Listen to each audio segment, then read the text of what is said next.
I'd like to call this meeting of the Board of Education to order. Chris, could you call the roll, please? Mrs. Detzel? Here. Mr. Harlow? Here. Mr. Heather? Here. Mr. Engel? Here. Mr. Detzel? Here. Would you all please join me in the Pledge of Allegiance?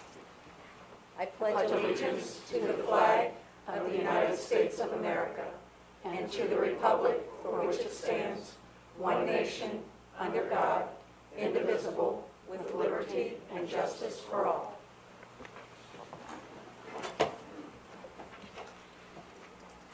All of you have received a copy of the meeting minutes from the August 21st meeting. Do I have a motion to accept those minutes? So moved. Second. It's been moved in second. Is there any corrections or additions? Okay, Chris, call for the vote.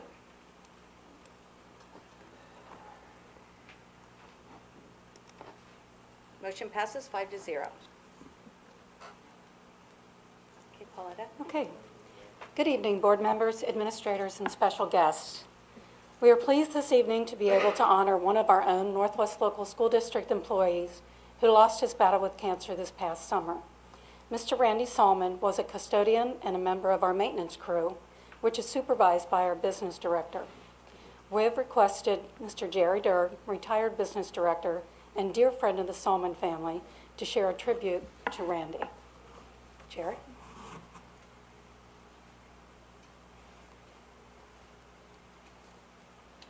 Thanks, Paula. It's truly an honor to be with you tonight to talk about a friend. I'd like to introduce some people before I get started. His wife, Sandy. Sandy's mom, Jean. I don't know that many of you are aware, Jim Thompson was a custodian at Coleraine Elementary for a long time. Sandy's dad and Jean's husband.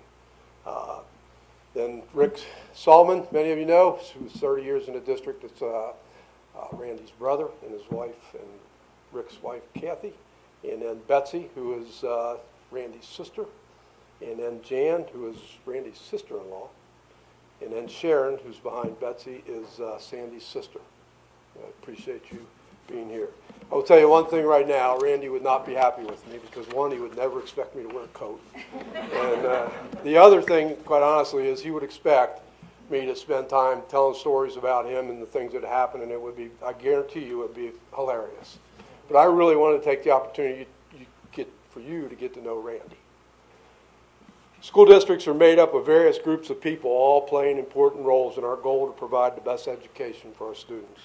These people, no matter who they are or what they do, are the key ingredient to the core business that takes place every day in our classrooms, schools, and on our fields.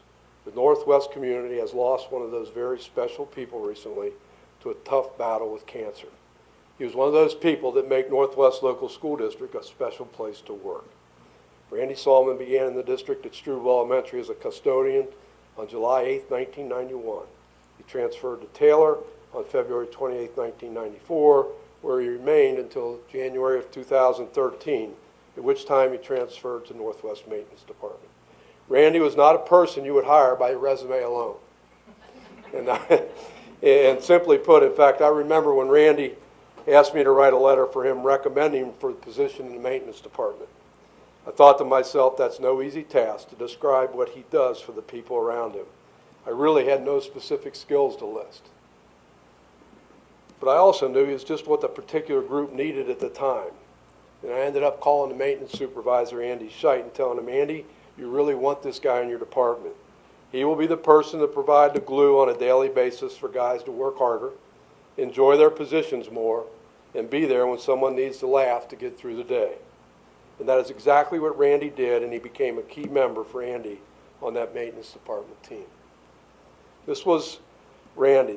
He was a caring, delightful person with no enemies. A guy that can make your worst day come alive with a one-liner, always working hard, looking for things to do, keeping the staff around him on their toes, and helping each of them have a good day. So it comes as no surprise to me when I saw comments like the following from friends and staff listed in response to Randy's obituary. Randy always made me laugh with his goofy jokes, his incredible one-liners, and his acting prowess.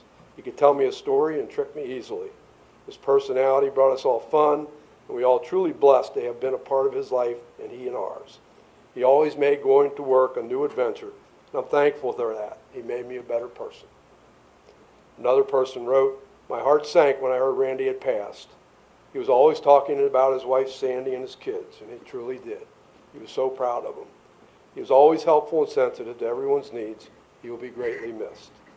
And finally, this man was the guy that nobody has ever said a bad thing about. He always had a joke and could make you feel good even on a bad day. Their world will have a deep void in it with his passing, but forever will be better one for his living. Randy is survived by his wife of 45 years, Sandy, who was also a beloved member of the Northwest District staff. 2 sons, Jeremy and Jason, and 5 grandchildren and 1 great-grandchild.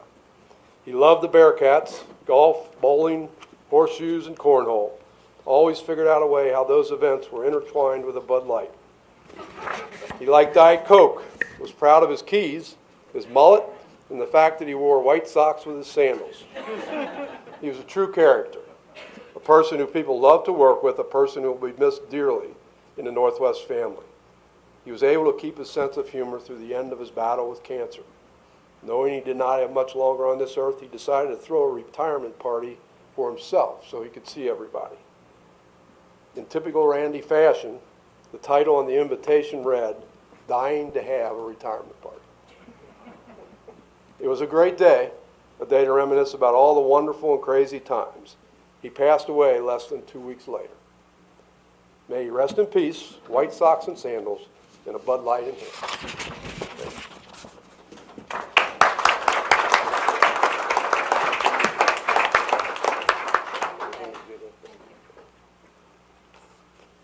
Mr. Rick Solomon, retired Northwest Local School District teacher and administrator, is the brother of Randy Solomon, and Rick would like to say a few words.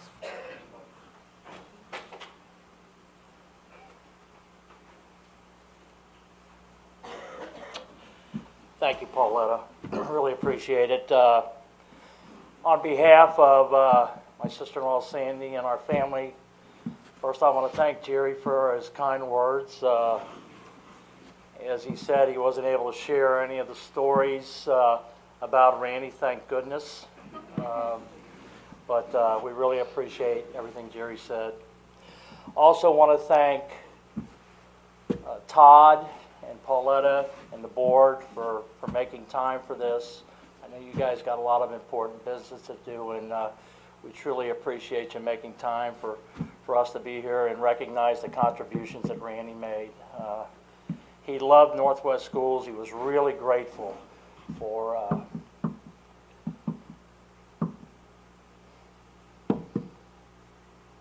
all you guys did.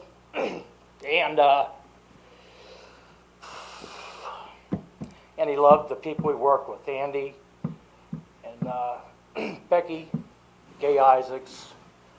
He worked with Danny Carlotta, had a lot of fun with B, loved all those people. When my 5 brothers and sisters and I, when we went into the workforce, my dad gave us 3 pieces of advice. He said, make sure you always work a little harder than most people expect. And he said, treat people the way you want to be treated. And he said, have fun. And Randy was really good at number 3. So I want to thank you again, and thanks. Thanks, Paul.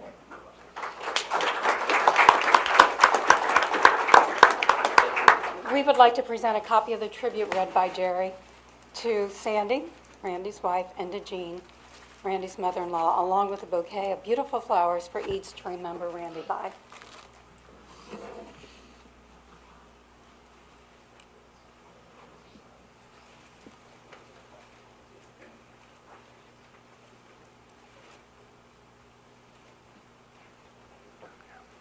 Okay, we're going to take a very short recess here for just a couple of minutes. Okay? Thank you.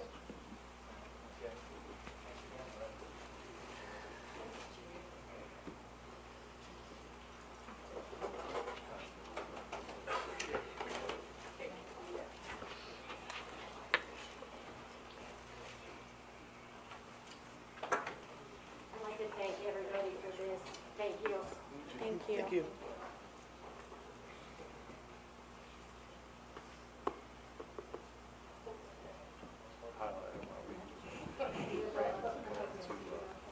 Change colors on the side of town.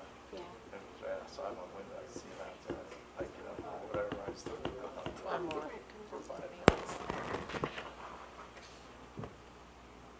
Okay, before we go on to our master facility plan update, I'd like to turn it over to Stephanie Kessling, who will introduce two new folks. Thank you. Speaking of the Northwest family, we're very proud to present two new administrators that have joined us this year. So if I could please have Chris Thompson stand up. Northwest would like to welcome Chris Thompson as the assistant principal of Pleasant Run Middle School. Chris has been an administrator in Lockland Local Schools for the past 3 years, providing him experience as an elementary, middle, and high school assistant principal, along with carrying district responsibilities as athletic director, testing coordinator, and technology team lead. Prior to working at Lockland, Chris taught for 11 years in Hamilton City Schools. Chris has a bachelor's degree in middle childhood education from Miami University, a master's in educational leadership from the University of Cincinnati. Chris is supported by his wife Lori and two sons Luke and Ben. Please join me in welcoming Chris to his new role.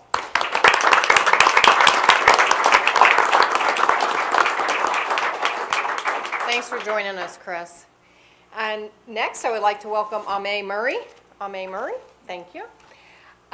Ame Murray is the principal of Houston Early Learning Center. Ame comes to us from Orion Academy as the assistant principal of K-3 and dean over special education for the past 3 years. In addition, Ame was the adjunct instructor for Xavier University's Montessori department for 6 years, head teacher for Mercy Montessori School for 7 years, and a principal and assistant principal for 8 years with the Archdiocese of Cincinnati. Ame Murray has a master's degree in education, a principal's license, a pre-primary Montessori certificate, and is certified in curriculum and instruction from Xavier University. Please help me in welcoming Ame Murray.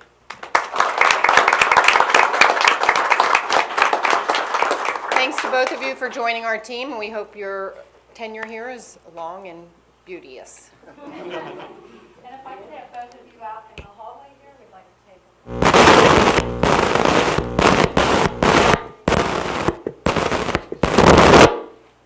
Mine does not like me. At this time, we'd like to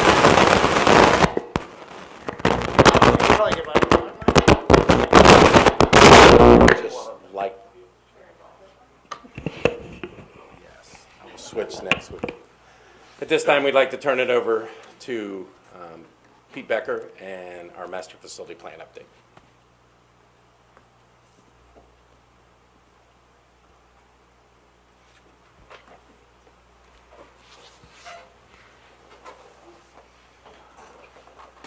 Thank you.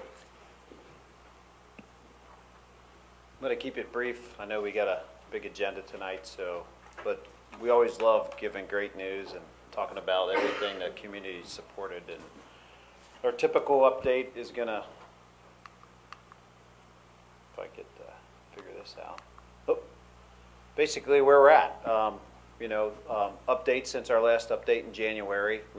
If you've been around, toured the sites, been through some of the projects, been a lot of exciting things, and we're still on track with our plan we presented way back when we started this pursuit with the team. Hang on a minute, I'm getting there. So we're going to talk about some important news. As always, a real brief budget update on where we're tracking, and then a quick update on the timeline. So with the construction update, I'm going to let Chris Soto, our senior project manager on the job, try to keep up with me as I flip through on the slide presentation. Chris, is there any way you can do it so we don't have to keep looking at it? Amy? Yeah, I'll give you the thumbs up and I'll go to the next one. That's great. Good evening, everybody. This is an aerial view of Pleasant Run Elementary taken in June 2017. Think of this as a before picture as the students were leaving class heading into the summer. So what we see here is foundation work, slabs being poured, and masonry walls just coming up in the classroom wing on the left-hand side of the screen.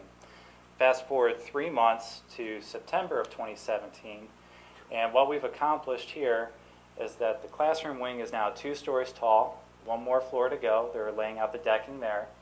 And then over in the, non-academic wing where we have gym, cafeteria, the admin area, the gym and cafeteria are built, the roof decking is going on, and overall making good progress on the site. Next we have Struble Elementary, and just like Pleasant Run Elementary, we're just getting started with foundations. We have a slab poured in the classroom wing, and what I'd like to point out here is that this is a 4-classroom addition to Old Struble that was there as class was let out for the summer. 3 months later, those 4 classrooms are gone, and what we've done here is we've expanded the gym, started building the gym, and if you were to drive by today, you can actually see the gym structure. It's up to bearing. We've installed trusses today, and the roof will be going on next few weeks. And the white stuff isn't toilet paper, Now, garbage, it's just what we use to protect the slabs and let it cure.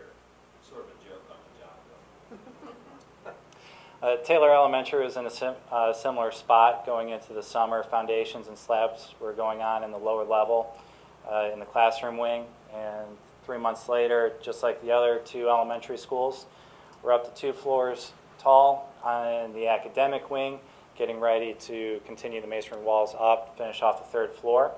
The kitchen has a deck in this picture, and the walls of the gym and the cafeteria are in progress. If you were to drive by the site today, both the gym and the cafeteria would be up to bearing height, ready for decking. Over at White Oak Middle School, during the summer, we installed air conditioning throughout the facility. Yeah.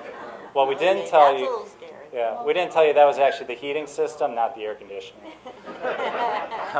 So thank you very much for rolling up your sleeves and helping us out through that. By all accounts, I think the teachers are very happy that they have air conditioning. Especially with the weather. Exactly. Yeah. Over at Beavis Elementary, the building is gone. This picture is now a few weeks old, so this remaining structure here in the background that's now been knocked down. The slab and the foundations have been pulled up. The parking lots are in progress, so that will all be complete as of the end of this week. We've also done some work over at Coleraine High School over the summer. So what we've done here, we've power washed the entire facility. We've recaulked all the joints, and we've also installed a sealant over all of the brick. On the back side of the school, we've started an electrical upgrade in preparation for new air conditioning next summer. So we'll be ready to hit the ground running next summer for that project. Some important news. Really, AC was on for the first day of school at White Oak Middle School, and I think everybody was happy with that. Beavis has left the district. Right now, the big push is on design with SHP, our design partner, and Jerry and all the team. We're pushing to complete the design for the Coleraine High School AC project at the end of December. We're going to bid that thing in October, November, and be back here before the end of the year with the GMP for that piece of it. Exciting things are happening. Wednesday this week, we've got furniture committees meeting with each of the elementary schools on picking and finalizing the classroom furniture. So things are moving per plan. And in October, we're going to present to the FAC Facilities Advisory Committee really an update of technology and 21st century learning and what really we're going to have in each one of the elementary buildings. Budget, we presented back in June when we did the demo abatement GMPs. We showed a reconciliation in this update. There's really no changes. We're about $30,000 plus or minus dollars lower on the demo abatement cost. Renovation dollars are holding the same. Hopefully we have the kind of White Oak results to where we can keep that money and then put it in, make sure to protect the Pleasant Run Middle School AC project. And so we're holding it at the 9.9 on the renovation projects. The 3 elementary schools, back in June when we presented, we picked up the delta to pick up the upgrade in all the floorings to go with the better, longer life cycle cost on flooring. So we're holding steady there. And really right now, no budget updates until we get through the next big GMP bidding exercise. We're pretty much tracking like we had presented back in June. So we feel very fortunate that, and we're buying some alternates as we go along in the process. So that's good. Timeline, the new elementary schools, we're hoping to do a topping out in October for the building. We're working through the logistics and plans with the district right now, trying to finalize that. But we always like to celebrate painting some beams, letting kids sign it, and then they take videos and we put them up and hang the last beam for each of the buildings here in October. Roof drying still on track for December, and right now we're on track for opening schools in August of 2018. White Oak Middle School, obviously the big push there was AC on this summer, and that occurred. And next big one is we're going to switch over the electrical service at Coleraine High School. Probably that's going to go into late fall, so we can hit a long break, maybe Thanksgiving break or something for switching the electric out. We got GMP coming for the AC probably in November, December. That work's scheduled to be done in the summer of 2018. For the demolition projects, Beavis Elementary is gone, so we'll finish that up this fall, plant grass where the old buildings were, and the remaining demos will occur when school's out next summer. So with that, that's our update. Keep it brief, but really, truly want to thank everybody in the community for supporting the district, the board and the administrative staff for doing a great job. We're all tracking right on plan with what we talked about when we started this process, and we're just very fortunate for Skanska, Megan, and SHP to be part of it. So, thank you. Hey, Pete, I wanted to just add one thing. I decided to go ahead and do a time lapse of Pleasant Run Elementary. I've got 20 pictures starting from groundbreaking in each week when she started. And it's hard to, I had this landmark tree, and I didn't think they're going to build the gym and to keep that in the same spot in the picture frame. Well, anyway, you built the gym, and then the tree was gone. So it's close. I'm using the retaining wall. But I'll show it at the December meeting, and it should be pretty cool. I like to play around with video stuff. And, you know, for the community, the weekly blitz go out every Friday. We post them with working with the district. I mean, it's our quick, fun way to have some fun and keep the community and all the residents and everybody in the district up to date on just, hey, here's what's going on. So please check out the website, and every weekly blitz is sent out, I think, typically between a Friday or a Monday. Okay. Awesome. Thank you. Thank you. Appreciate your time.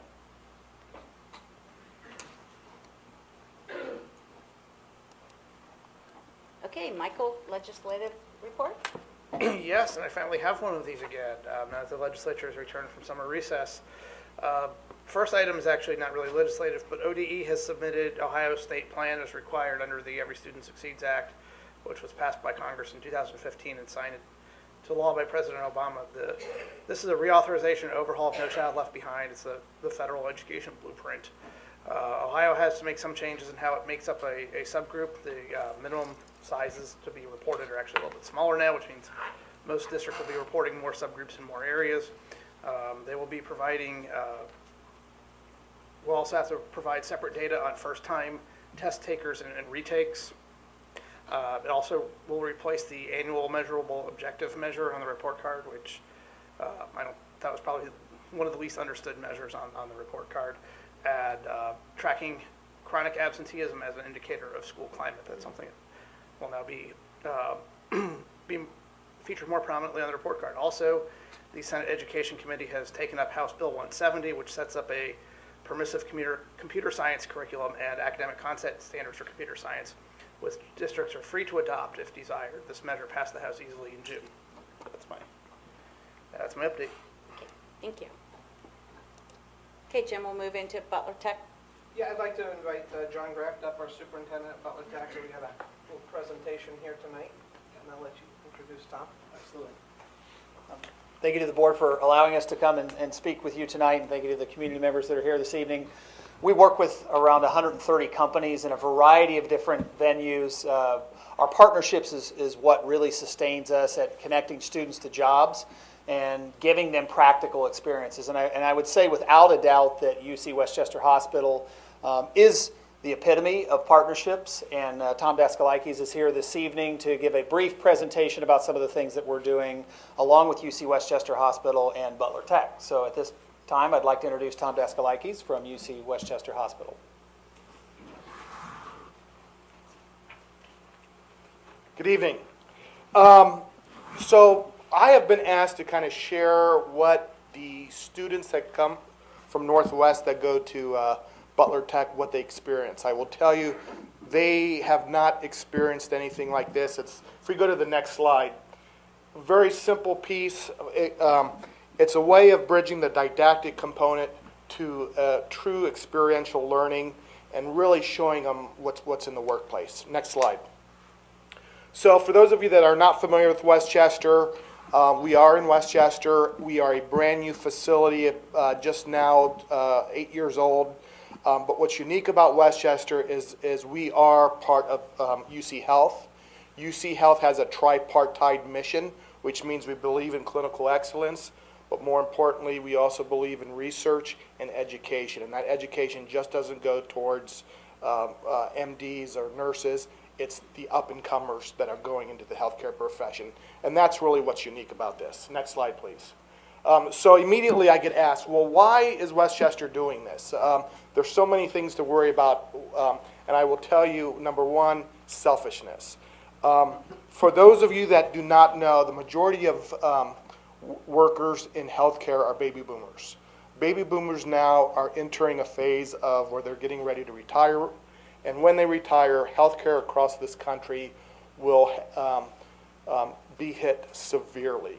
So all of a sudden, when we have our new young healthcare professionals, they will be wooed by outside states that are more appealing. So all of a sudden, the Midwest is not going to be as appealing. They may choose to live near states that have coastlines, large cities like Chicago, New York, and even Colorado with beautiful skiing. So we believe by branching out, we form a mentoring relationship, and that's what will keep students grounded in this community. The second component of this is healthcare is very confusing. Just at Westchester Hospital, we have over 200 job descriptions in healthcare. And my best example that I use, and this is a true Butler Tech story, is we had a student from 2 years ago that was convinced that her mission in life was to become a nurse. Her mom was a nurse, dad was a nurse, aunt was a nurse. I even believe her grandmother was even a nurse. Her very first rotation was with the physical therapy department. For those of you that remember the old show, Love American Style, she saw fireworks. When she experienced physical therapy, she saw her passion. And that's really what this is all about. It's allowing students to find their true passion in healthcare. It's not enough to just be competent in something. It's about being compassionate and connecting with your other associates and connecting with people that you're truly giving care to and their families. Next slide. So, what do? We have a variety of things. The first and the most obvious is we have job shadowing. The students will job shadow, and just by the way, we just kicked off the newest year of job shadowing, and I gave an orientation to the class. There were over 400 students that all went through orientation, and there was a great representation from Northwest schools. So in the job shadowing, they will shadow departments such as the therapy departments, the laboratories, respiratory therapy, sleep lab, pharmacy, operating room, and in fact, our students go right into the operating room. And it's funny because being in a teaching facility, not only do our employees welcome them, but they engage the students. The students will never touch a patient, but it is often that a surgeon will tell the student to come all the way up to the table. Right now they're sitting, but they will come up to the table, and a surgeon may actually give the student an organ they just removed from the body cavity. And it really connects the students with what they've learned in the classroom to really what's going on in real life and the teamwork that goes on in healthcare. So that's a little bit about the job shadowing. Next. Classroom lectures. So not only do we go to the classroom, but we actually provide real pertinent classroom topics. If you go to the next slide, three on there that's very important. Number one is robotic surgery. So every hospital in this region provides robotic surgery. And we're blessed to have great health care in this city. However, when you look at UC Health, we have more specialists that use the robot than any healthcare facility around. So the students are exposed to the surgical robot. They actually play with it and actually play surgeon with the surgical robot. And in fact, they even actually go through a lecture in which we have representatives from our Da Vinci team that actually goes through how was the robot developed, how and where is the technology going. If you don't know, I'm sorry, I get excited about this stuff. The robot, you can have the surgeon with the best skills, but if that surgeon has big old hands, you got to cut the body to accommodate those big hands. The bigger the opening, more blood loss, more chance of infection, and so on.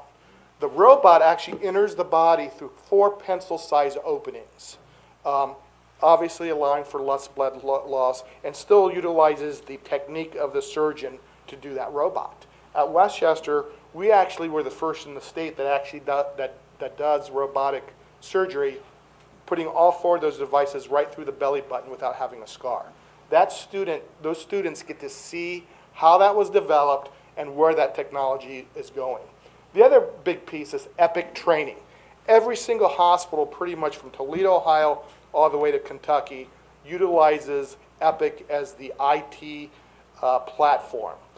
A lot of the students are exposed to general IT in healthcare, but they're not exposed to EPIC because EPIC doesn't have a student module.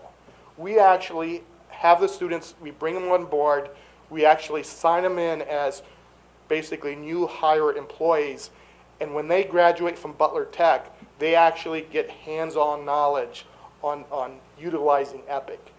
No other experience, no other students have been exposed to anything like that. Next slide. Unique alliances, next slide. So it's not only just for the healthcare students.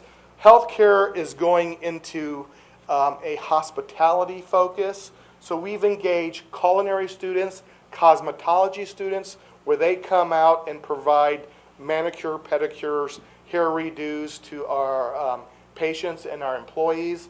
For those of you that are not familiar, there is a student at Butler Tech that actually developed a rounding app for hospital administrators that he started as a student. The app has now, he's now incorporated, and he's now selling that app across this nation. So it's an amazing story. Next slide.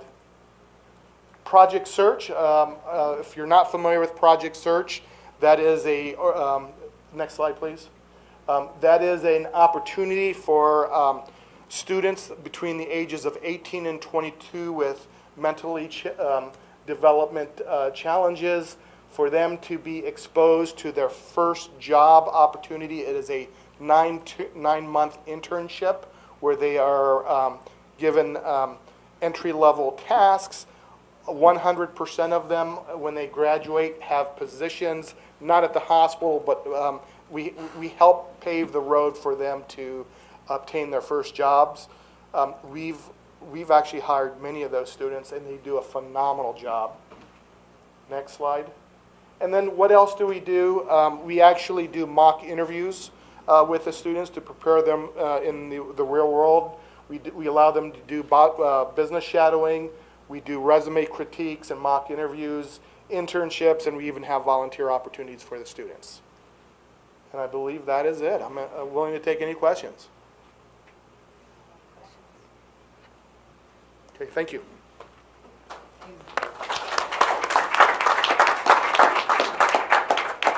I just want to take a minute to thank you for coming for the presentation.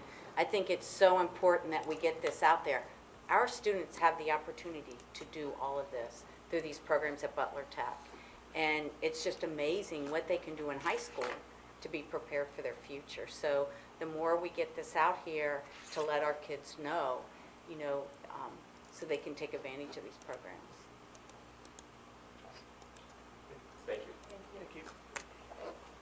Did you have Yeah, anything? I just want to make sure that everybody RSVP'd for the all boards meeting October 10th. If they haven't, if you guys could do that. And then tentatively, our board meeting October 23rd, we want to have it out at the Natural Science Center.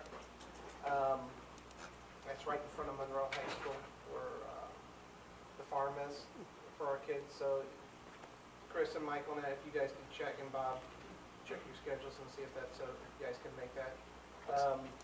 If we want to go out, be there like 6:30, we can get a little tour of the place, and then the meeting at 7. You can wear boots. You can. If you want to chomp around the stalls and that stuff, yeah. So just let me know, make sure everybody can make that, and we should be good to go. We'll work with John and make sure we have all the technology and all the. Yeah, okay, good, awesome. And again, for those of you in the audience, the Natural Science Center is another campus, part of Butler Tech, that offers programming and opportunities for our students. So by us having a board meeting there and filming from there, it gives more people the opportunity to see, firsthand what are all these other classes and different career paths that they could take. So if everybody can, you guys think you're okay with that? I think so. Okay, awesome. Okay, The next special report is online enrollment and current enrollment trends, and Matt Pining from our Enrollment Center.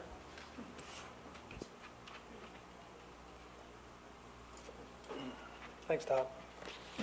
Good evening. Nice to be here. Real quick before I begin this presentation, I'd like to acknowledge Tom in Butler Tech. One of the programs he presented up there was Project Search, and my youngest son, Brett, who has a developmental disability, actually went through that program and gained a whole lot of confidence, more than I ever thought he would exhibit, because he's pretty much an introvert. So they really brought it out. So kudos to them. I had the opportunity to sit next to your son at Yes. Butler Tech, and he Yeah. was very excited about. Sat with Todd, loved the cake, heard all about the cake. My purpose tonight is to kind of just get you up to speed with a new program we have for enrolling our new families, as well as allowing existing families or current families to get into an electronic CUME folder or CUME database, so that we can increase our data ability and increase the clean data that we get to use and obtain on families. So next slide. The purpose of the new program, Todd really wanted us to go this route. I applaud him for that. It was a matter of let's get rid of the old archaic paper pencil. Let's get into the 21st century with the way we do our enrollments as well. The purpose of the program was to provide a more customer-friendly, time-efficient process, increase the speed with which newly enrolled student files reach the building. In the past, it was first come, first serve. Parents would do their paperwork. We'd get summer helpers, but literally it would become a flood of people that would come into the enrollment center, mainly during the month of August. With this program, they're able to go in, complete the online enrollment pieces of it. If they have the ability to scan and upload docs, they can actually do that. Then they literally have to come in and see us for 3 or 4 minutes. They're in and out, and the file gets electronically sent to the school. So there's no waiting on the pony mail. There's nothing of that. There's no snail mail, so to speak, as we called it. As soon as we sign and seal the file, the building has it, and they can start scheduling the student right away. Improve data collection on new enrollees, as well as update current families in the data collection process using the update site, and I'll speak to that in just a little bit. And allow for more seamless sharing of student information across buildings within the district. So my office also deals with transfers. It used to be you got to release this, you got to get information, you got to send the CUME folder over to the new building. If the family chooses to do an inter-district transfer, all OP5s in each building can see every student. So if we approve a transfer, that new building just gets notified of it. They can see everything they need to see on the student. So, next slide. So the timeline of it, we actually, Chris and myself and Matt Fisher, who's in charge of technology, had several vendors come in, make presentations to us. We made a decision in November to go with SRC Solutions, which is where Registration Gateway is their platform. We began building it in December, which is like, for a guy like me who's not a techie person, it's like writing code. So the spreadsheet was in excess of 3,000 lines. Basically, if you're a techie person, you understand code. It's here's what we do. Here's the question. If you answer yes, what's the program going to say next? If they answer no, what's the program going to? You literally have to tease it out all the way through. January, we continued to work on that workbook. Finally, in February, we got a break because then they had to start putting it together for us. We had done all of our homework. They aggregate all that information, and then they present to us in March, here's what it's going to look like. let's do some refinements. No, we don't like that. We like this. No, take this out, change that to this, and whatnot. So then we eventually went live on April 10th, first day back from spring break last year. That was a very nerve-wracking day for me, as we can all tell. Next slide. It did go well. Once we got it up and running, then in May we had to start talking about the actual update site for returning families. What do we want them to tell us? What do we need to know? What options can we give them? What we wanted to do is be able to get information that what integrates into Dazzle through SWOCA and SI, the Student Information System, so that we can map everything over and get clean data all the way through. We opened that up on July 24th, and it was tentatively slated to close August 31st. We just didn't get the response we were hoping to get, so we extended it. It's now open until later this weekend. There's been a big push. So at the time that we were putting this together, we had about 5,900 students who were represented in getting it updated, getting their update information into the system. So now their file goes into DocuShare, and we have an electronic file for those kids. You add that with the new enrollees since April 10th, you're at about 6,900, 7,000. So we're still about 2,000. We were still about 2,000 short. And with the good graces of the principals, who have done so much in the last week and a half, really hammering home with families, we need you to get in there. We need you to get in there. They're doing everything they can to support getting all of these kids in there as much as we can. The way we communicated that, we sent letters before the last day of school last year, telling them what they needed to do. We had postcards mailed, district websites, school websites were inundated with information. We utilized the one-call system to remind them of what they needed to do, when it was open. The Hands Health Fair we had at the mall, I actually set up computers up there, and some families came in and I actually helped them do it right there. Back to school events, Twitter blast if they use it. If the building doesn't use Twitter, then we email blast out to the buildings, out to their families. Next slide. So a real quick process, I won't read it all to you. Parent basically goes onto our district website under enrollment tab, clicks enrollment, there it takes them to a hyperlink which takes them right to it. They create their own username, whatever they want to make it, and start keystroking. The nice part is you have 3 or 4 or 5 kids. You do the first kid with all the information, and you can click a box and say, apply that to every other kid in this family. So they're not keystroking again, they're not rewriting the old forms and whatnot. Once it's all entered, it has an appointment scheduler on it. At the enrollment center, the secretaries there create the appointments that are available. So they basically open it up all day long. We currently have half-hour appointments. We're able now to drop them down to 20 minutes, 15 minutes, but with the summer help, they weren't as comfortable with it, so we had to give them half-hour slots. They come in, they see it, they bring their documents, their proof of residency. If they have custody issues, they bring all that. We review all that. We scan that in right there on the site, which goes into DocuShare. Now the secretaries in the buildings can see everything we just took. As soon as we sign and seal that form, they know to schedule that kid, and they can see anything that they need, that they have, or that they may still need, if we give a temporary enrollment. The last part of that, relevant information, it's mapped over to nurses. So if someone indicates my child has a medical issue, every nurse in the building gets an email alert, what's called an RG notification, and lets them know that they need to take a look at this kid's file right now, as soon as they see it come in. Parent can request the nurse to call them. My child got a new diagnosis over the summer in the update site. Nurse gets an RG notification. Call them before the kid even starts. Let's talk about what we need to do, if we need to write an IHP or something for this kid. Next slide. Update site, similar. Parent just goes to update.northwestlocal.org. The username and password, this is the best part of it all. The student's ID number is their username, and their password is their birthday. So it's very simple. The children, if they go through the lunch line and they prepay or anything like that, they have to plug in their number, because food services implemented that. Bam, they know their number, they know their birthday, I hope, because they want the presents. And that gets them logged in. The parent can then update everything that they need, just like a new enrollment. If they do any custody changes or residency, it forces our registration gateway specialist, which right now is Carrie Lovelace Brown, at the enrollment office to then push it through, but notifying the school, this one has to come with some documents. It all maps right over to Dazzle, so it all reads the same way. And the big push on this right now is for EMAs.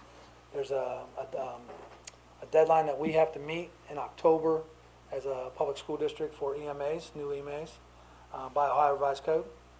And that's why we've really been pushing this. We need to make sure we have an updated EMA. Next slide. So during our busy season, which we like to call our busy season, July 1st to September 1st, Labor Day, almost 1,700 appointments were available.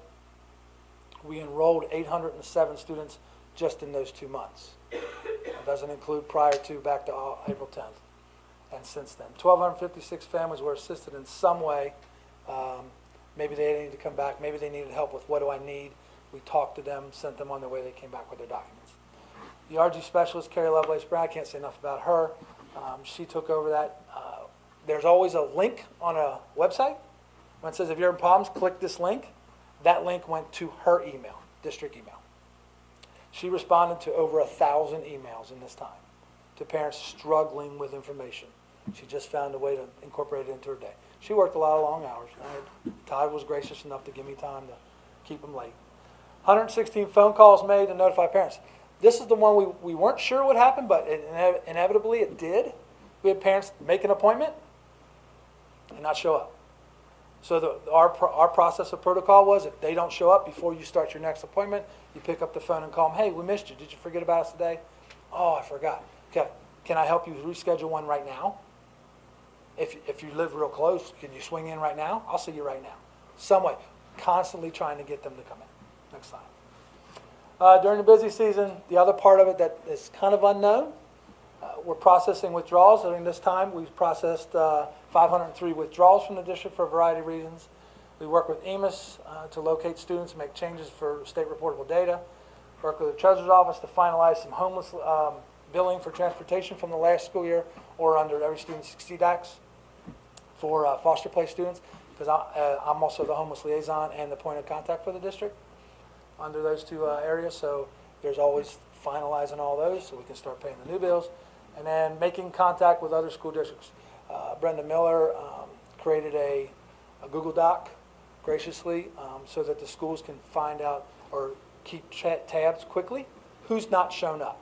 Because with the attendance and House Bill 410 and all the intervention that has to take place now with that, we wanted to make sure we're getting kids out that maybe enroll somewhere else, but we're not seeing them in ODEX or anything like that. So we had to make sure that we found, so we were literally on the phone. Find them. Detective Dorfline, who works out in my office with me, we're visiting homes. Where are you going to school? It's just a matter of what we had to get it all cleaned up as fast as we could. Next slide. So, special thanks for all that. Number one to Todd for not only having the idea that this is not an option, we're going to do it, great idea, but to trust us to get it done. He basically said, here's what I expect of you, make it happen. Matt Fisher for his help with the department in technology. All of the meetings with SRC were what's called go-to meetings. If you've never been to those, you don't go anywhere. It's all online and through the phone. So no one literally sat down with us and taught us how to use this. We listened. We looked at my screen. They manipulate the screen. We manipulate the screen. We're just figuring out. It's the strangest thing for me ever, but that's the way we had to do it. Carrie, definitely for her countless hours of working with SRC Solutions as the specialist. This would not have gotten off the ground had it not been for her work. Amazing, amazing. And Donna Parkinson and Kathy Moore, who work over there in testing and transfer enrollment, they took the other side where the building may have questions. Instead of getting a hold of Carrie, they fielded all the calls from the buildings so that we could make it as seamless as possible. So, questions about that piece? I'm so glad you came for this presentation because I think lots of times our families, it's summertime, they don't realize why we're constantly trying to get people, if you're going to enroll, how important it is to enroll early. And to watch all this and see all the behind the scenes, what needs to be done, and we need you to get in there and get it done, and we're constantly trying to find ways to make it easier for the families, and just applaud your whole department. I know Last year was a little rough because people wait till the last minute, and it went much smoother this year, and it'll go even smoother next year. So Absolutely. congratulations on it, and thanks for Yeah. very detailed Yeah, thank you. presentation. The other part I wanted to give you is just a quick update. Daryl and Todd asked me to put together some, it's kind of hand in hand with enrollment.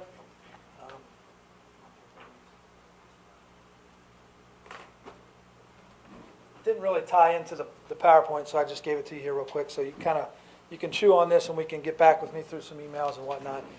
What are our enrollment trends? What are we looking at? We know we have a decrease in enrollment. What do we want to see? How can we attack it? Just put down some bullet points of 610, I think it's 14 now, right, Brenda? It's 614 now, though. Districts in Ohio from the school year 06-07 to 14-15, only 94 districts, public school districts, gained in enrollment in that 10 years. Everybody else lost enrollment. The three highest counties were Warren County, that on an increase, Fairfield County, which is in southeast Columbus, which is the Pickerington area, around there. And then if you go just north of Columbus, they had like a 36% increase in enrollment during this time. That's the Olentangies, the up and coming, the sprawl that's leaving the Columbus area, and they're just bursting up there. They had a huge boom. For us, so the Hamilton County was down 7.21% over that time span. We actually were down 11.2. Over a 10-year period, we lost over 1,200 students in some form or fashion. To where we lost them, community schools, it spiked in 15-16 to 590 kids. You can see 436 last year were enrolled in community schools, so it came down. We brought some of our kids home, is what we like to call it. In the 10-11 school year, we only had 16 kids open enrolled to another district. And last year, it went up to 229. So somehow, some way, I look at the things that Butler Tech offers. I look at the things that we're doing in-house in the district. We have the things that families want. We just got to let them see it. Because geographically, we're losing kids to Fairfield, Hamilton, Lakota, North College Hill, Princeton, Southwest, Winton Woods. All of those school districts have open enrollment. Why are we losing those 229 kids? Why are they leaving? What are they doing? Where are they going? They're going to one of those districts in that next bullet point. Why? I don't know, because I'm not in the building. I'm on the front end where I'm enrolling them, and then when they leave, I don't know why.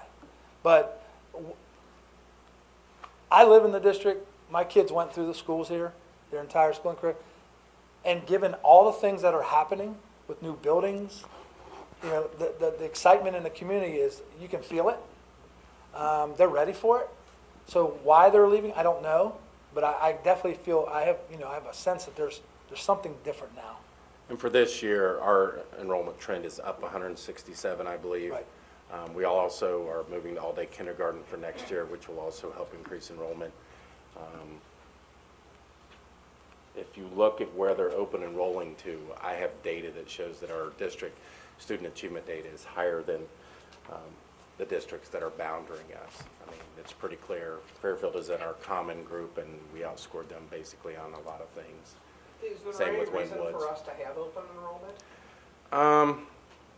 Open enrollment can increase cost because you cannot discriminate who comes in. We have a very good reputation for dealing with students with disabilities, so that's going to increase costs as families move in and we have to supply more services. You cannot keep anybody out who has been suspended, has bad grades, so you open it up to letting outsiders come in to a district where they don't pay taxes in this district is one of the biggest feedbacks we get about allowing it to happen. And then the recruiting occurs and some other things. But we think with what we have in place, the way our academics improved, and moving to 3 new elementaries, that we will continue to see another trend moving up next year also. The one thing we cannot help, the prediction of 17, 18, 20, this, look at the Northbrook, look at our subdivisions. They're older subdivisions. Older families are there. They no longer have kids in schools. If you go through the farms and you go through Northbrook and you go through some other areas, there's an empty house 1 out of every 3 or 4. So part of the things we look at with Beavis, and then eventually when we get to Welch and we demolish it, is can we get a realtor to come in there and put some homes back in those areas to help build that up, so. It's a lot of things. Hey, Matt. Oh, I'm Yeah. sorry. Oh, I'm sorry, you have charter schools, they're all failing tremendously. ECOT's a joke, just look at the state data. And some of these parents send them there, so I'm not sure where they're going academically because they're not getting the education they could get here. When you said you processed 503 withdrawals, do we ask at time of withdrawing where they're going or why they're leaving? They don't come to us. That really comes to us from the building level. I don't think the building asks that question. They have to indicate where they're going. But there's no narrative or there's no conversation as to why. I mean, it might not hurt, just like how we do an exit interview, just to ask. I mean, they don't have to tell us. Right. And they don't have to tell us the truth, but, I mean, we might get enough, out of 503, if 50 of them told us why, it might give us an idea of what. Yeah. Well, I know all the building principals made personal phone calls to every student who's enrolled into an online school or an out-of-district school, so we got some of those kids back. It's very difficult when they leave because sometimes we don't even get requests for records, so to find them is another battle, and it's just the manpower to have to call and check. I do believe we're going to see a spike with kindergarten, Right. because on the front end of enrolling, that's one of the big issues that our families have had. When we had the half-day kindergarten, it became a daycare issue. We piloted the all-day kindergarten in 3 of our buildings this year, and the waiting lists were monumental.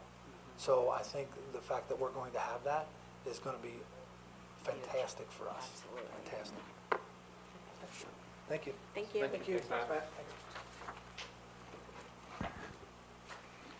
Okay, we'll move on to reports from employee organizations. Do we have anybody from certificated licensed? Any reports from classified? Or reports from school-related organizations? I have not received any requests for community comments. So, Todd? Time here. All right, first superintendent consent item is fiscal. Treasurer and superintendent recommend the financial reports of the treasurer. Board of Education approve the financial reports as listed. So moved. Second. It's been moved and seconded. Are there any questions or comments regarding the financial reports? Okay, Chris?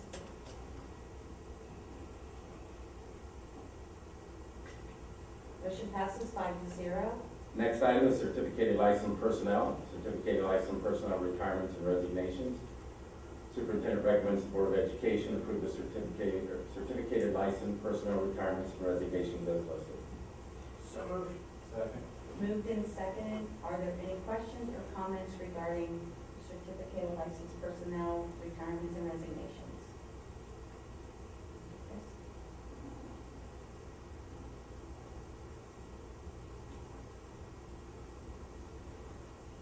Motion passes 5-0. Next item is classified personnel retirements and resignations. Superintendent recommends the Board of Education approve the classified retirements and resignations as listed. So moved. Second. Moved and seconded. Questions regarding classified retirements and resignations? Chris?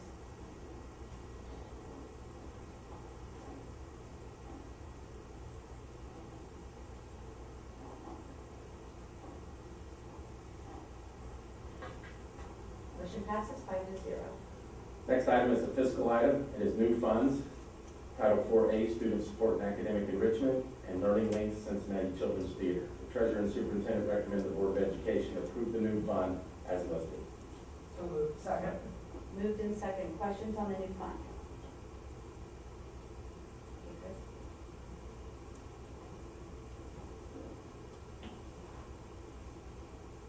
Motion passed 5-0. Next item is to accept and appropriate federal grant. Superintendent Treasurer recommend the Board of Education approve to accept and appropriate federal grant as listed. So moved. Second. Any questions regarding the federal grant? It's always nice to get these. Chris?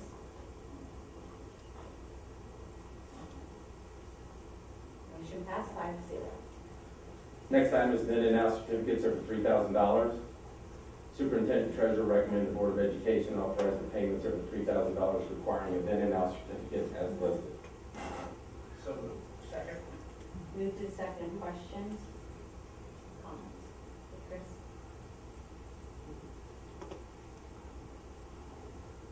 Motion passed 5-0. Next item is fiscal year 18 permanent appropriations. The Treasurer and Superintendent recommend the Board of Education approve the permanent appropriations for fiscal year 2018 as listed. So moved. Second.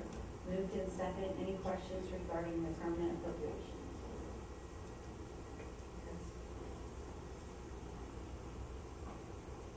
Motion passes 5-0. Next item is vendor contracts. The Superintendent and Treasurer recommend the Board of Education approve the vendor contracts as listed. So moved. Second. Moved in second. Questions regarding vendor contracts?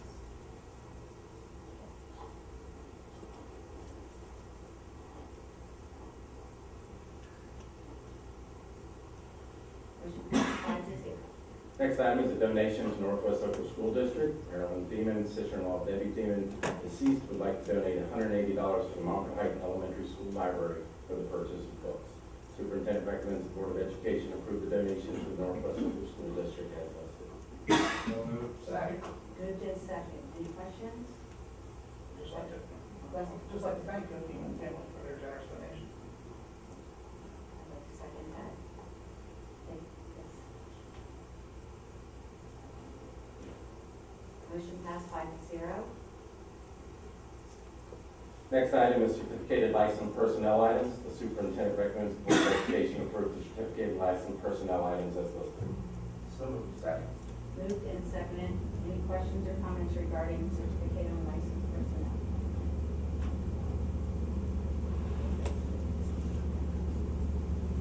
Motion passed 5-0. Next item is the classified personnel items. You did receive these in advance. The board agenda was released on Friday. You will find underneath that there is an item concerning sub-pay for bus drivers. I think all of you are aware of the issue we've had to start the year. We had another 14 drivers out today, so it caused a lot of issues, a lot of phone calls to my office after school.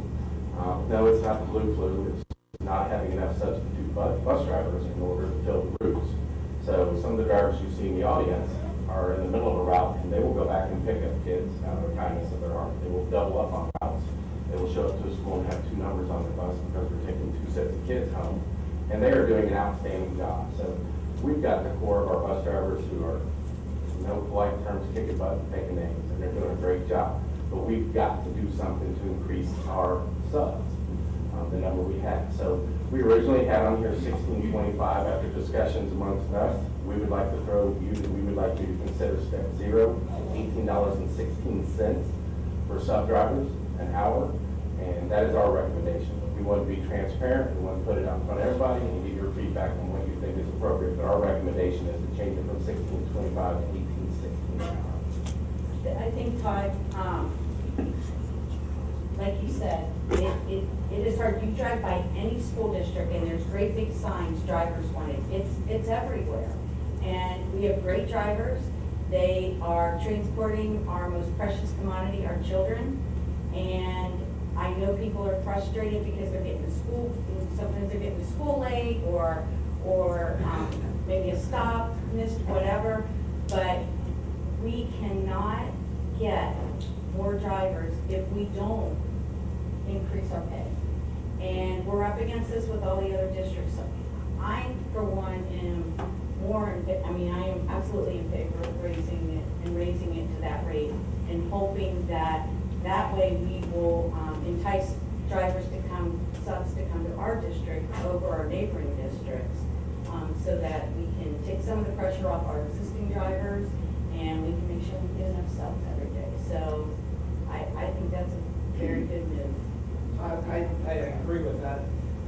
Is that going to put us far enough ahead of these other districts where the drivers will come to our district? So Chris has a list that Sycamore sent out to get a list of starting pays. After we raised to 1816, the only districts ahead of us will be Forest Hills, Sycamore, and Indian Hill. Below that, we are Oak Hills, our partners at 1723. So yes, this will put us where our hope is, right now, we've had a lot of applications, but everybody who's applied does not have a CDL. When they find out what they want to go through, they kind of back out or they disappear. We're paying for the training, we're getting them CDL license. That is a very slow process. It takes time to get your CDL. It takes about 4 to 5 weeks, is my understanding from Dan Bolton and the bus drivers from talking to them. So I think the first week of October or the second week of October, we should have some subs. The other avenue that we're checking is Darrell has made contact with D. Russell Lee. They provide every 6 weeks they produce. Every 6 weeks they have a CDL class. So we're going to put whatever this ends up being. Our hope is that these folks work out as subs. We started the year with, I think 4, maybe 5. We've had 1 quit, and we're now down to 3. They've been on routes every day. We want to get up to 8 or 9 with the hope that these drivers enjoy subbing and they can become full-time jobs as they work into next year, knowing what our sub pay is, build our list for next summer so they can start that next year ahead of the game. I'm not going to make excuses. Our drivers wouldn't make excuses, but you know, the office organization over there was put into just a tornado-like atmosphere when your supervisor quits 2 weeks before school starts because they want to retire. They're already working for another district. We also had 2 go down with illness. We had 1 person basically running the transportation department. We since have hired another replacement, and Dan Bolton is the supervisor. We will not hire a 4th. We will stay there and take those cuts so we can spend more of this money on the drivers and put back into it. So I think this will help tremendously. Bob had talked to me about this in advance. He had some ideas. If you guys are interested as a taxpayer, well, what is this costing me? You want to go here and throw out these fees and everything. So Amy, help me out because I left my folder down there, but I believe if we go with the 1615, it was about $8,000 additional dollars a year. 1750, which was another suggestion, was 10,000 difference a year, and then 1816 is 12,000 difference in cost. We just purchased 2 vans last week, which should reduce the cost of use for UTS, which is causing us a lot of bids. And we'd rather have our own bus drivers, our own van drivers, than have to outsource that. So that should help cover it easily, plus not retaining a full supervisor or assistant supervisor or coordinator, whatever you want to call that person. Yeah, I don't mean to drag this thing out, but you know, the thing about having 10 or 12 substitute bus drivers on hand allows you to build a better staff. Because when limited contracts come up for, you know, to be contracted permanently, it gives you some leeway knowing that you've got good drivers here that are substituting for you, that you can move into those positions. And maybe these people haven't shown the ability to show up every day and be there, you know, for the students and be there for the kids. You can let those people go. And when they see, the other drivers see, hey, you don't come to work every day, there's an impact there. But if you don't have anybody in the fold to replace those people with, your tendency is just to keep them, because you don't have anybody else put behind the wheel. So by having more people and having more people available, double running routes is, I mean, it's awesome that the drivers can get that done, but it's not appreciated by the public. They, you know, kids don't get home when they're supposed to get home. You know, I think everybody in this room has a schedule that they're on, and how fragile those can be sometimes. You know, kids have doctor's appointments right after school, and, you know, if a kid shows up 15, 20 minutes late, you know, there goes the doctor's appointment, then it's rescheduling or trying to squeeze in or sitting in the doctor's office for hours trying to get refitted back into the schedule. So, yeah, a lot of things you can do out there, but, you know, the net of it is that we need a full substitute staff so that we can be consistent with our performance every day to the parents of the students. I mean, it's what they deserve. And you know, you look at the salaries in our district and the amount of money that we spend on salaries, another $18,000 to provide a really top-notch service is not. Well, the 12,000 difference was for 10. Right. Is what that happened. Right. I agree wholeheartedly with this. I put my child on the bus every day. Well, he's in 6th grade, put himself on the bus now, which is a good thing. But we live this every day with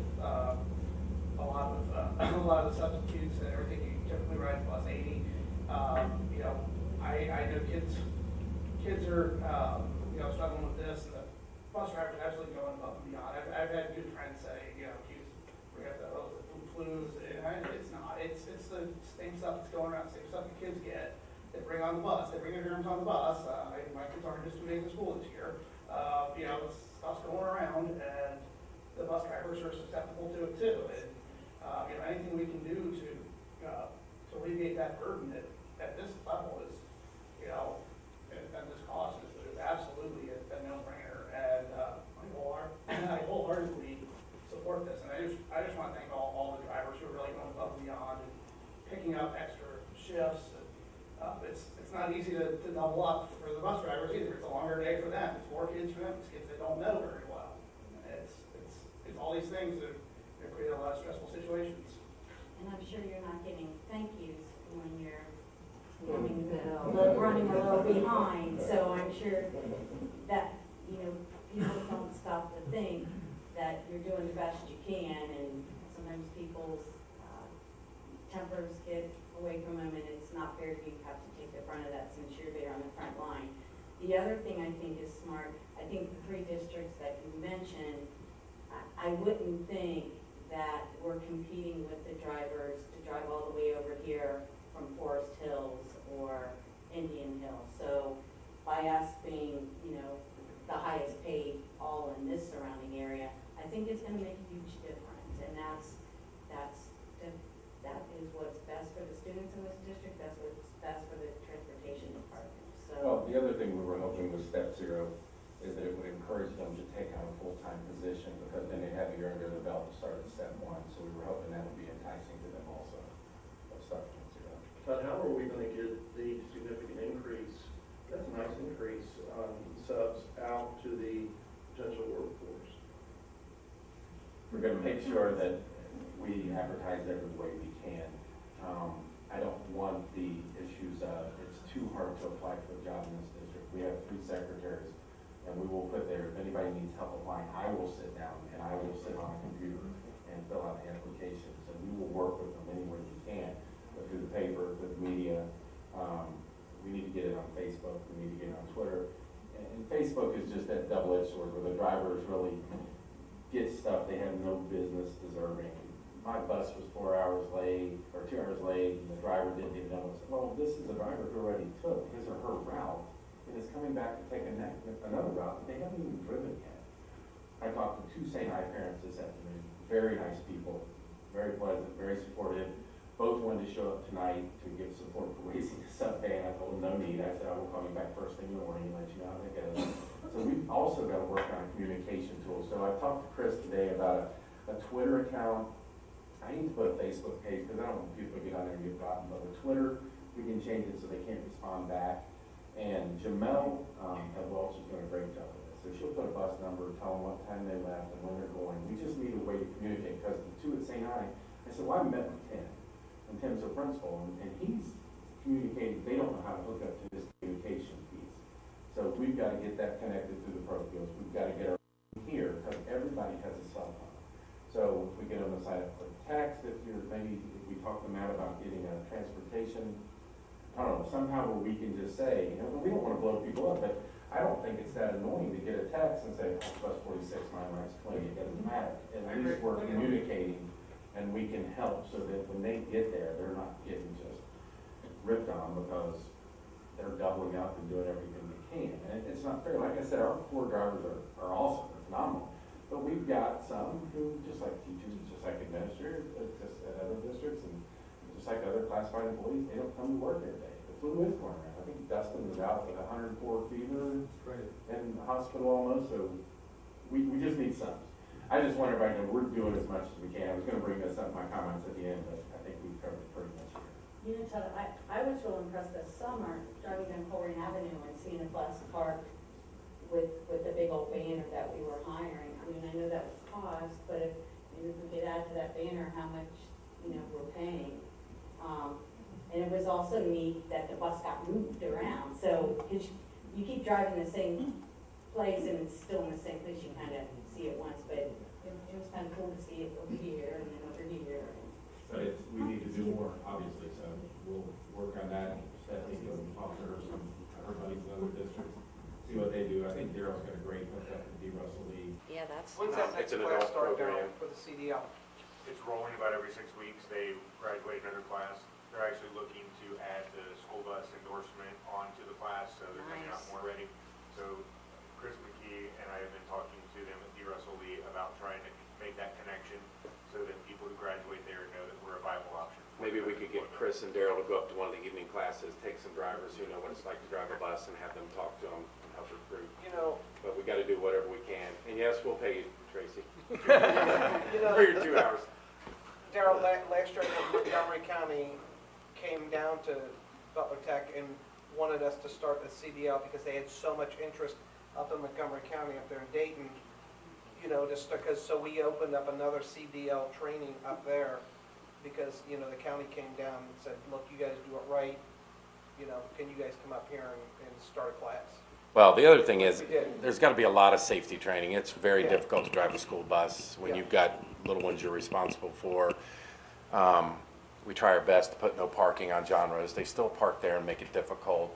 So we're working with the police, but it's very difficult. You've got kids.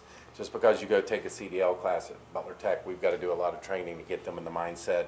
They're not dealing with adults. You can't turn around and just say or do anything. So Right. it's a start. It's not the answer, but like I said, my point is we're trying everything we can. Todd, I'd like to just throw one thing out from my own personal experience. When I was a program director in a hospital some years ago, we had problems getting nurses, and we're in an age of instant gratification. People like bonuses or sign-on bonuses. You give them half when they start and half 6 months or at the end of the school year. You know, and somebody who is living paycheck to paycheck all of a sudden sees perhaps a $750 or $1,000 bonus to sign on, and knowing that they get it in divided payments, that really worked for us, more so than raising pay rates, because it's like, wow. I mean, the military does it too. So just to, you know. That's a great thought. We've thought about it with science and special ed. We have negotiations with OPSI this year, so we could talk about that and see where it leads. Good idea. So the superintendent recommends the Board of Education approve the classified personnel items as listed. So moved. Second. Moved and seconded. Any other questions, comments? Okay, Chris. Motion passes 5-0. Pam, I think we need to do, or Chris and Amy, we need to amend it. Absolutely. And that's my fault. I just rushed through it and didn't remind you. Yeah, we need to admit. How do you want me to do this? I think we need somebody to make a motion to amend one of the classified personnel items for sub-bus driver pay to change it from 1625 to 1816. I will make that motion. I'll second it. And we've already moved forward, so you just a verbal vote, or how do you guys? Mrs. Detzel? Aye. Mr. Harlow? Aye. Mr. Heather? Aye. Mr. Engel? Aye. Mr. Detzel? Aye.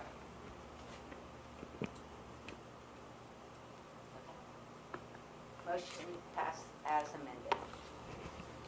Next item is curriculum and instruction. It is extended field trip. The White Oak Student Council is requesting permission to take 35 students to Camp Campbell Guard from September 14th through the 15th. Leadership activities. Students will miss 2 days of school and will be required to make up missed work. Superintendent recommends the Board of Education approve the extended field trip as listed. So moved. Second. Moved in second. Any questions or comments? Okay, Chris.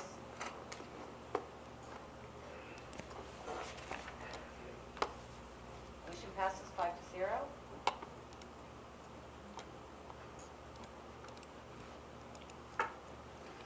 Okay, superintendent's comments. I'm not going to go over transportation. I think we just did that. I just would ask parents to let them know we're doing everything we can to get the subs in quickly. Report card update. Report cards came out. I was able to send an email prior to the report card coming out congratulating them on their value added, but we are very proud of our academic improvements. I'll just briefly cover some things tonight. If you have questions, Brenda Miller is here, and she's our data queen and can answer anything that you would like. But she will also be doing a presentation, second meeting in October, and it will cover the innards and the workings of everything. We increased our student proficiency in 14 of 23 areas. We increased our high school graduation requirements, or graduation rate. Not only did we increase our overall graduation rate by over 4 percentage points, but we also increased our African American and students with disability subgroups by over 4 points, and that was tremendous. We continue to make instructional improvements and to meet and exceed state targets for achievement. If you look at our report card, we got a D for our achievement grade. We got an F for our gap closing, but I would put that F in there. There's only 610 school districts in the state. Over 440 received Fs. So I don't think that's a very fair indicator if you look at it. K through 3 literacy, we got a C. Progress is the one I'm very proud of. That's our value added. Value added, you look in our terms, and correct me if I'm wrong, Brenda, but if you get a C, a kid is making a year's growth, and that's what expected value added is. If you get a B, that would be over a year's growth, and A is a phenomenal score and is over a year and a half's growth, up to 2 years. The important part for me is when we made some of the changes we made when Andrew was here and some of the changes we changed when I moved into this position, we started at a very low passing rate. We started at 50%. We've now moved up to where we are showing growth. We can't settle for a C. So to grow just to C means each kid's getting a year like they should do. Well, we're showing for all our kids, every subgroup. We got an A in our African American subgroup. We got an A in our SWD, which is our student with disabilities. We got an A in our gifted. We got an A in our lowest 20%, and we got an A in our overall. Did I forget any? And the proud part for us as a team is we are compared to 5 other districts. They compare, but what I mean by that is similar districts. So it's based on enrollment, poverty, diversity, and average family income. The 5 that relate to us are Fairfield, Huber Heights, Plainfield Local, and Washington Local. And in those areas, we being the 5th school,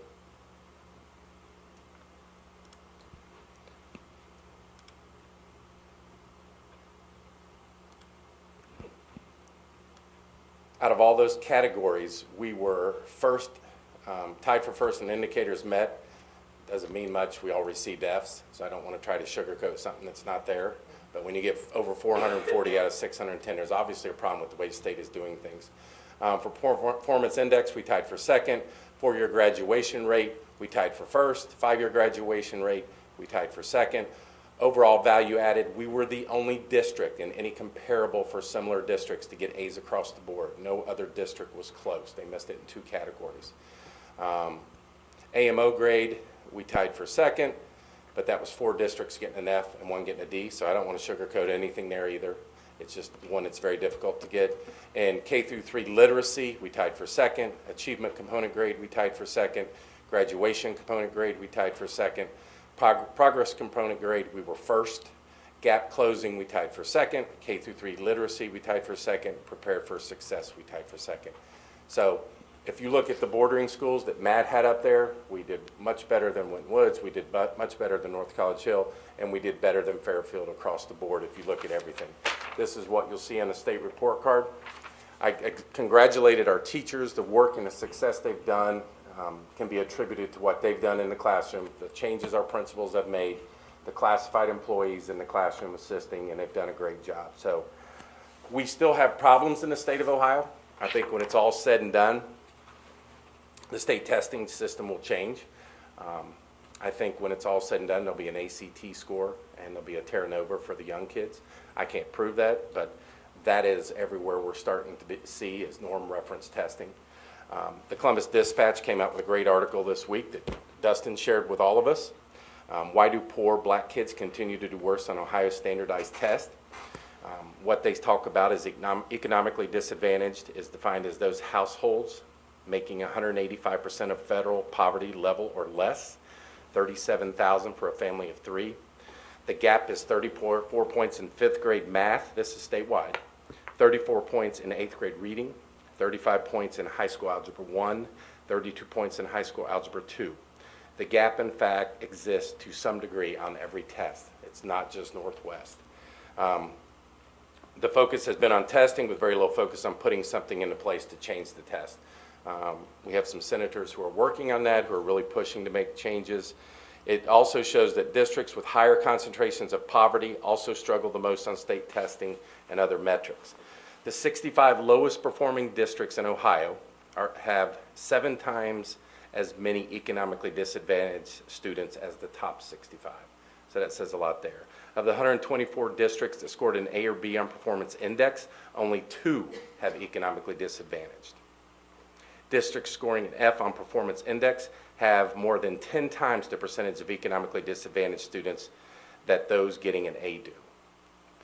Districts scoring an A or B on performance index have more than double the median household income than those getting an F do. And then lastly, 87% of districts where student mobility is greater than 15%, an indicator of poverty, scored a D or an F. 2/3 of the district with mobility under 5% got an A or a B. So we know there's issues. They know there's issues statewide. And like I said, when I go back to and look at our scores, the value-added piece where we're showing over 1.5 years growth for our kids, that's the important piece.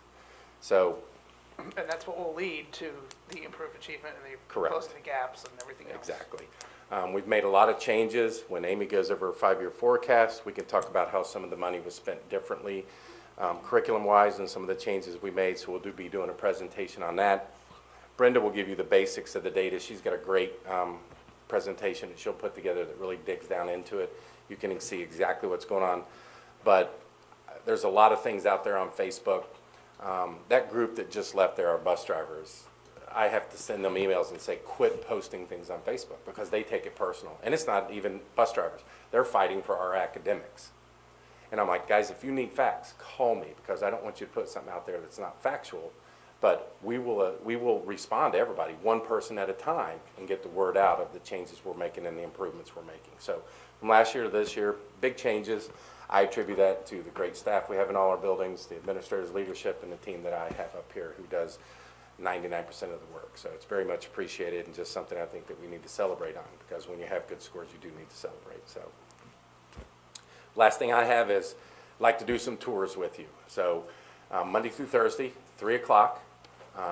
We need hard hats. I just need to know in advance so I can get you the safety stuff you need. And then we can take some tour of the sites because it's pretty neat to walk through them. Hopefully you can bring your phones and videos. If some of you have your own sites, you could post some things, take some pictures, just any way to get the word out. I've tried putting the weekly blitz out on Twitter. I don't know if you guys follow me on Twitter. I only have 409 followers, but I do. I'm hoping you can retweet and you'll have more, but it's amazing what they're doing with the new buildings. And then if you'll notice, our schools are starting to tweet a lot more and show what's going on in the classroom. So that's been exciting also. That's all I have.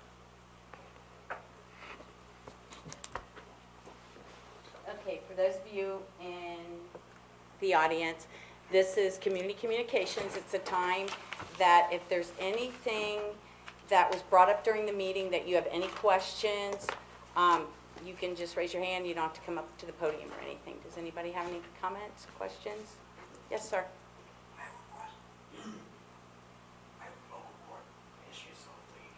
Okay. Overall, I keep getting seems like a runaround when I call. My youngest daughter just started at Corey. Okay. When she was in 5th grade, she did a little bit of fundraising with those names and friends and family. Sent monies in, posted on her student account. Okay. To go towards her band fees. Plan B. I keep getting a runaround that there's an audit in place. I've been getting that since the end of last June. Okay. My wife is the only one working, so it's hard to come up with fees for this year. Where exactly is the state audit? I met with the investigator. But the only thing he had for me was questions about David Smith. Okay, first of all, I want to start by saying, I'm not trying to give you the runaround. Per our board agenda, since that wasn't anything that was discussed during the meeting, I'm not supposed to discuss that now. What I can tell you, if you stay after the meeting, you can talk to Todd, our superintendent. We'll talk with you personally one-on-one with this. I know as far as board members, when an audit's going on, we're not privy really to it either, because an audit, they kind of keep things pretty tight-lipped until they come up with their findings. But as soon as the meeting's over, if you want to meet with Todd, and hopefully he'll be able to help you out with that situation. And I apologize that, okay. Last week, for the band's first competition, why are the buses 2 hours late picking the students up to go to that? Now, we did talk about transportation tonight, so I will throw that on Was it somebody. Saturday?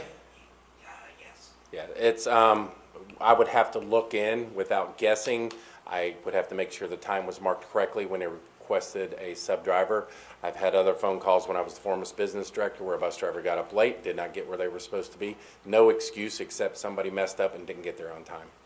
Yeah, it costs the band to do all those who is qualified for the competition. Yeah, since you're asking, we also had 2 new sub-drivers who were supposed to take the football teams at Corey Middle and White Oak to a football game in Middletown.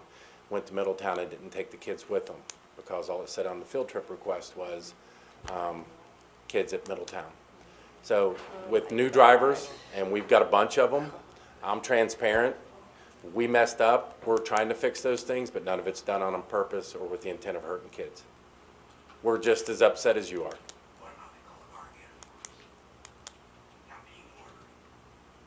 I don't know about that. We can talk about that afterwards also. I don't know anything about that, sorry. Your frustration with the auditor, we are very also. We're not allowed to say a word, and we'll leave it at that, but I will gladly talk to you afterwards. Okay. I want to apologize with transportation. That shouldn't have happened, and hopefully it's never going to happen again. They've got a competition Saturday, so hopefully they show up on time. We will double check that, won't we? Yes, we will. Okay, thank you, sir. Anyone else? Okay, we're going to move in, oops. Board member comments. Chris? Well, Pam, you know, I've been promising for the last 6 months my WNSD edited 90-minute showdown to 3. It is done. Amy has it. Chris has it. I didn't bring the video I had put on Facebook, and I was amazed at the interest. 1,800 Corey people in 4 days. Now, let me just tell you briefly about this. I didn't even know this show existed on tape. We were going through my dad's stuff. He passed away a couple years ago, and it was from March of 1974. And when I'm doing the news, everything's just edited down so you can hear the music and a little bit of the news and all that. WNSD was licensed to the Northwest School District, NSD, in 1972. Went off the air in 1976. We had 10 watts, which doesn't sound like a lot, but believe it or not, we had people in Oxford who could pick us up. We had the antenna on top of Coleraine. Jerry Durr would remember. He's left. I'm not sure anybody else in here is old enough to remember. We were going back 43 years here, folks. But yet the songs still, to me, are the best. When you hear the songs that are coming up, they're still better than anything that ever was written by these rock and roll bands.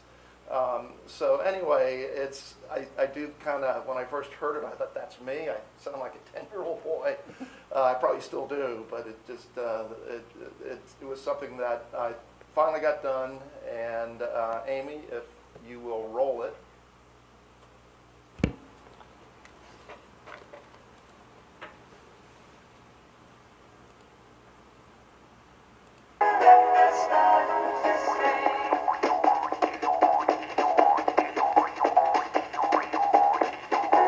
WNSD Cincinnati.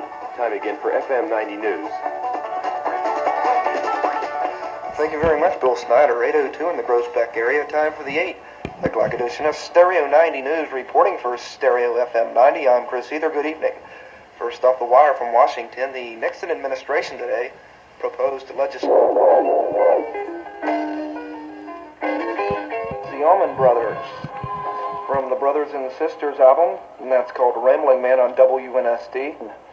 Alrighty, if there's a song out there you would like to hear right now, give me a call at 385-6424. I'll see what I can do. Once again, 385-6424. We're playing What You're Saying.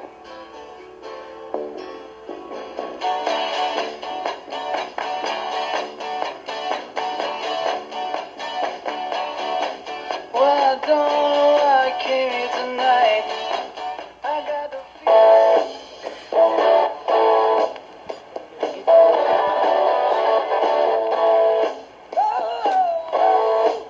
That's free on WNSD. Alrighty.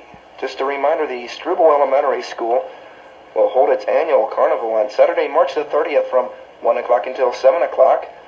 Now dig this, there will be games, prizes, crafts, food, and a white elephant booth to top it off. And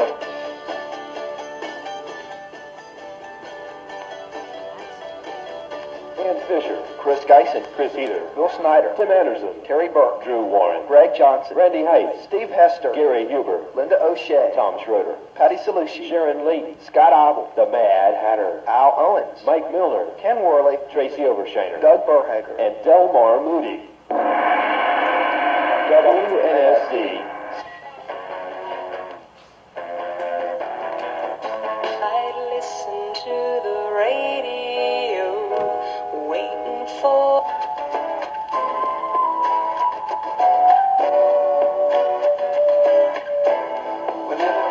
John Denver. Almost heaven, West Virginia.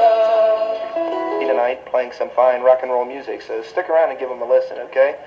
I had a phone call a few minutes ago that some people were listening over in the print shop directly across the street from the main building here at Coleraine Senior High School, and I'm supposed to say hello to these people. So all you people over there, hello.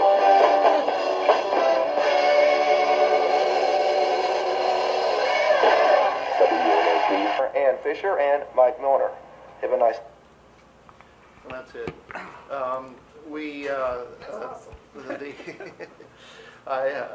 Just real quick here, Pam, to say that the license, it's very hard to get an FCC license, and students did it. We had several students that had some connections with Congressman Clancy, who's long since passed, and we let that license expire. We did not know. I mean, I was long gone. And I just read in the paper the other day that WNKU, Northern Kentucky University, sold their license. Now, this is today versus when our license expired in '77. You renew them every 5 years. You have to show a community need. They sold their station license for $5.5 million. We probably back in 1977 could have got about $250,000 for it, but nobody knew, and so it just died on the vine. So anyway, that's it. Amy, thank you so much for making it happen.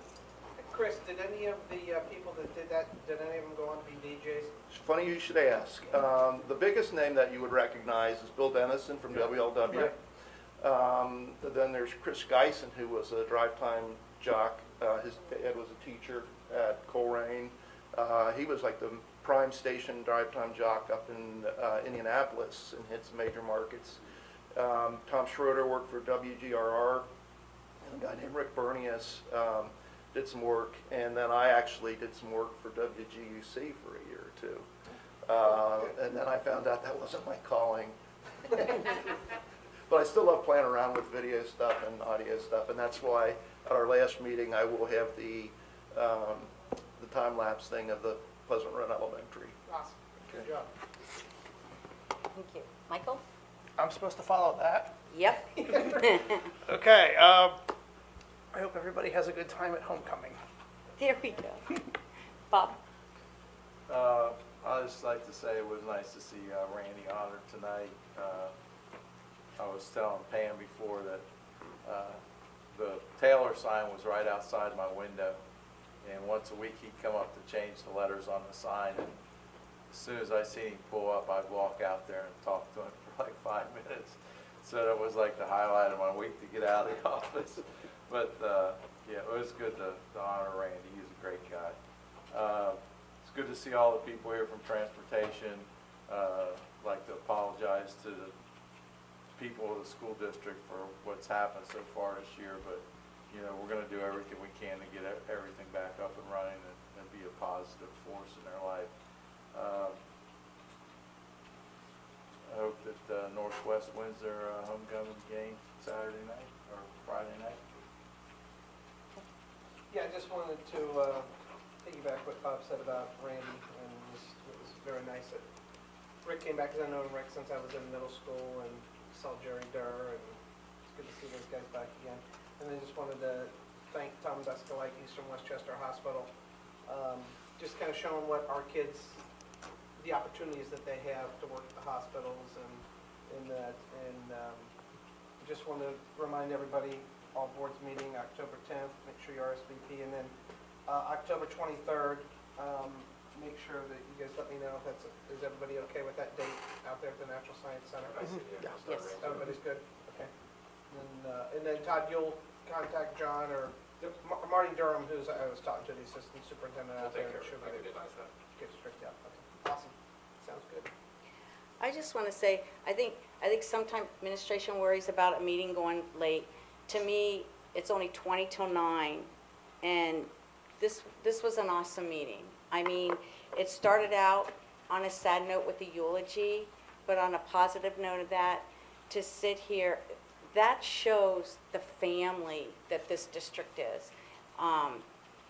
As Jim said, I still remember being in the 7th or 8th grade and Rick Solman coaching at Pleasant Run, and the cheerleaders did some kind of skit, and of course we made the joke it was on him, and he was always just such a good sport. And to see that he's still in education, and the passion, and Jerry, and you know, their love for brother and his wife being at the district, it just shows that all these years, lots of the people that work in this district, it is family. And then to go on and map the enrollment report and how detailed, sometimes we all get so caught up in our whatever we're doing that, you know, we forget how much goes behind the scenes, and there's always a reason that we need these things done. And that report was awesome to show people how important it is to take the time and get enrolled early.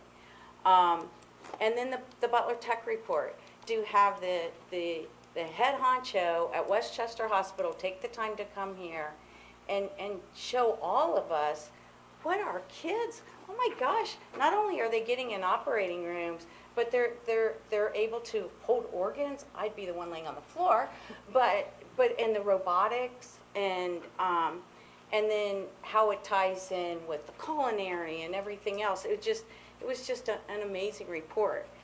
And then to have the bus drivers here and to have a very good discussion among all of us on how to work together to figure out so that the band isn't late for the next competition and so that our kids get to school on time. And Todd reaching out to the principal at St. Ives and be able to explain to him what we're going through and that we really are trying to work together so the students at St. Ives get there on time too. And then, of course, the state report card. And do we have a long way to go? Absolutely. But what giant steps we have made. And then the facilities update. To me, Pete, don't ever apologize for keeping it short. This is exciting. This district has waited years to be able to see new buildings, so it's exciting. And then, I mean, heck, ending up with Chris's tape. I mean, heck, he featured John Denver. How could it not be good? And then, of course, we have homecomings coming up. We have Northwest this weekend. We have Colerain's next weekend. So hope to see everybody out supporting the parades and the team. And with that, I'll take a motion to, no, I won't, because Chris is giving me the look. I'm supposed to pause so she can keep typing. Now I can? Okay, now I can. We'll take a motion to adjourn. So, second. I was really pausing.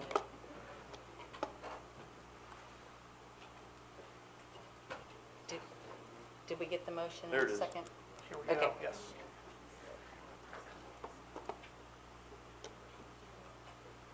Motion passes 5-0. Meeting adjourned. Thank you.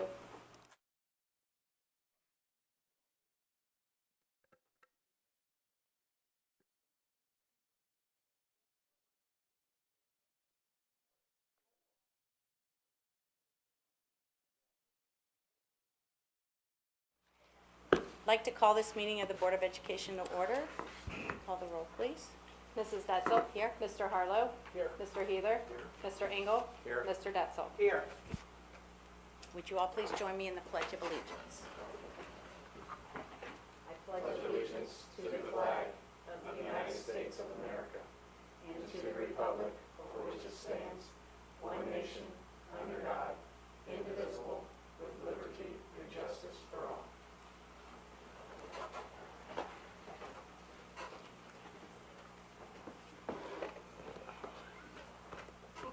Okay. All right. For other board items, this is a public meeting for reemployment. Deborah Turner, computer technician. Julie Ford, intervention specialist.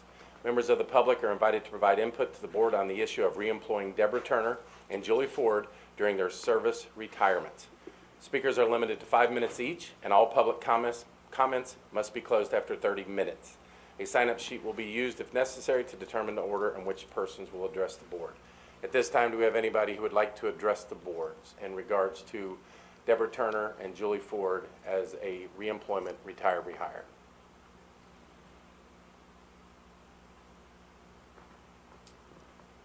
Since we have no one here to say that, we can go ahead and adjourn, and then we will wait to start our next meeting. I'd like to make a motion to call for adjournment. So moved. Second. It's been moved and seconded. Chris?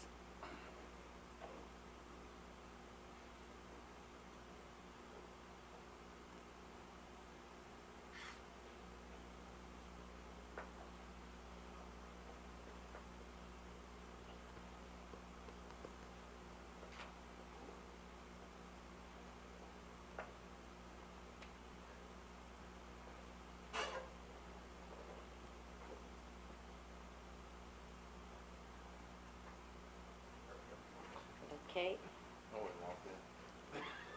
Motion passes 5-0.